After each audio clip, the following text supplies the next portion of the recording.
Dear friends, greetings और अभिवादन।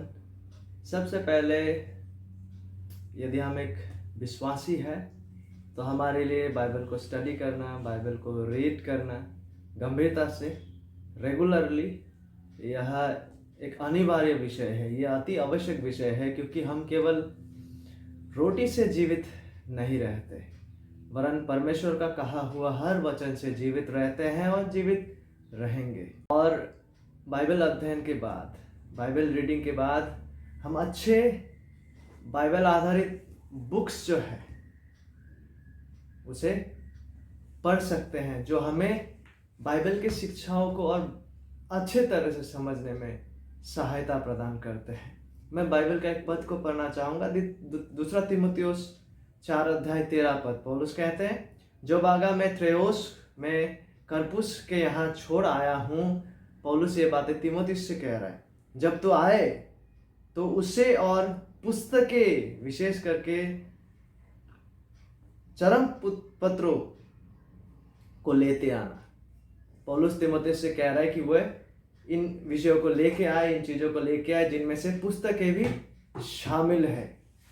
वो पौलुस जो प्रभु यीशु मसीह का प्रेरित थे, पौलुस जिन्होंने नया नियम पवित्र शास्त्र के अधिकांश पुस्तकों को लिखे हैं, वो पौलुस जिन्हें परमेश्वर को उपस्थिति यानी कि स्वर्गीय उपस्थिति में प्रवेश करने का अवसर मिला है, वो उस पौलुस को अगर पुस्तकें और पुस्तकों को पढ़ने का ज़रूरत अगर महसूस होता है और वो पढ़ते हैं, तो कितना अधिक आपको और मुझे। तो इन्हीं विषयों को मद्देनज़र रखते हुए 2024 के लिए, और विशेषकर हम में से जो लोग अभी तक अच्छे बुक्स को रीड करने के आदत में नहीं है, और यदि हम में से कोई है जो अभी तक अभ्यास के तौर पर हैबिचुअली अच्छे बाइबल आधारित बुक्स रीड नहीं करते, तो मैं आपसे रिक्वेस्ट करना चाहूँगा, आपसे अनुरोध करना चाहूँगा कि कृपया करके अच्छे बाइबल आधारित बुक्स को रीड करना और उसे पढ़ने का जो विषय है उसे हम अपने अपने जीवनों का जो अभ्यास है, हैबिट है, उसमें ज़रूर शामिल करें। और 2024 के लिए कुछ अच्छे बुक्स को मैं रेकमेंड करना चाहूँगा बुक रीडिंग प्लान के तौर पर। मैं शुरू करना चाहूँगा स्टडी बाइबल से। यदि हम में से किसी के पास ये बुक्स नहीं है और इन बुक्सों के बारे में आपने नहीं सुने हैं, तो कृपया इन बुक्सों को आप अपने रीडिंग प्लान में शामिल कर सकते हैं। सबसे पहले स्टडी बाइबल जो है ESV स्टडी बाइबल और MacArthur study Bible. ESV study Bible Hindi में इसका काम चल रहा है। ये आशा रखते हैं कि बहुत जल्द यह प्रिंटेड फॉर्म में अवेलेबल होंगे। ये दोनों ही जो स्टडी बाइबल्स हैं, ये कुछ बेहतरीन और बाइबल आधारित स्टडी बाइबल्स में से है, जिसे हम रेगुलरली यूज़ कर सकते हैं। जब जब हम बाइबल स्टडी करते हैं, तब हम इन स्टडी बाइबल्सों का मदद लेकर बाइबल के पदों को और बेहतर तरीके से समझ सकते हैं। और इनके अलावा कुछ बुक्स हैं जिसे हम यदि अभी तक नहीं पढ़े हैं और पढ़ना चाहते हैं, तो 2024 में आप इन बुक्स को अपने रीडिंग प्लान में शामिल कर सकते हैं। उनमें से सबसे पहला है द पिलग्रिम्स प्रोग्रेस, मसीही मुसाफिर, जो कि इंग्लिश हिंदी दोनों में अवेलेबल है। और इन बुक्स का लिंक्स को मैं डिस्क्रिप्शन में दे दूंगा, जहां से आप या तो PDF या इस बुक्स को ऑनलाइन सूत्रों से खरीद सकते हैं। ये बहुत ही अच्छे बुक है जो जॉन बनियन के द्वारा लिखा गया बुक है, और ब्रदर पॉल वाशर के द्वारा लिखा गया ये पुस्तक जो है the gospels power and message, सुसमाचार के सामर्थ्य और संदेश। यह पुस्तक भी जो है वो हिंदी अनुवाद में अवेलेबल है। ये बहुत ही अच्छा पुस्तक है, जहाँ पे सुसमाचार के विषय में व्याख्या किया गया है। और इस बुक को भी स्टडी करने के बारे में आप विचार कर सकते हैं। 9 marks of a healthy church, 9 ऐसे बुनियादी गुण जो एक अच्छा स्वास्थ्य हेल्दी कलीसिया में मौजूद होना है। ये हिंदी और इंग्लिश दोनों में अवेलेबल है। मार्क डेवर के द्वारा लिखा गया ये बुक है, जो हिंदी में अवेलेबल है। इसको हम लोगों ने कुछ वर्षों पहले हमारे यहाँ के जो मिशनरीज हैं उन्हें डिस्ट्रीब्यूट करने के लिए 9 मार्क्स के जो संस्था है उनसे परमिशन लेकर इसे प्रिंट कराए थे। हालांकि यह प्रिंटेड फॉर्म जो है हार्ड कॉपीज कुछ अच्छे बुक स्टोर्स में अवेलेबल है, क्रिश्चियन बुक स्टोर्स में। मैं उसका लिंक भी दे दूंगा। आप इसे कृपया कर, विशेषकर हम जो सेवकाई से जुड़े हुए हैं, मैं अनुरोध करना चाहूँगा कि इस 9 मार्क्स स्वास्थ्य कलीसिया के जो 9 बुनियादी चिन्ह है, उस चिन्ह को लेकर इस पुस्तक में उल्लेख किया गया है।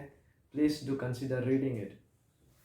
और यह बुक जो है डोंट वेस्ट योर लाइफ और नोइंग स्क्रिप्चर, इसे हम बुक स्टडी और समरी में भी देख रहे थे। और यदि आप खरीद कर या पीडीएफ्स, इसका पीडीएफ है, यह दोनों ही हिंदी में अवेलेबल नहीं है। If you want to purchase it or download a PDF and read it, please आप इसे भी कंसिडर कर सकते हैं 2024 के लिए।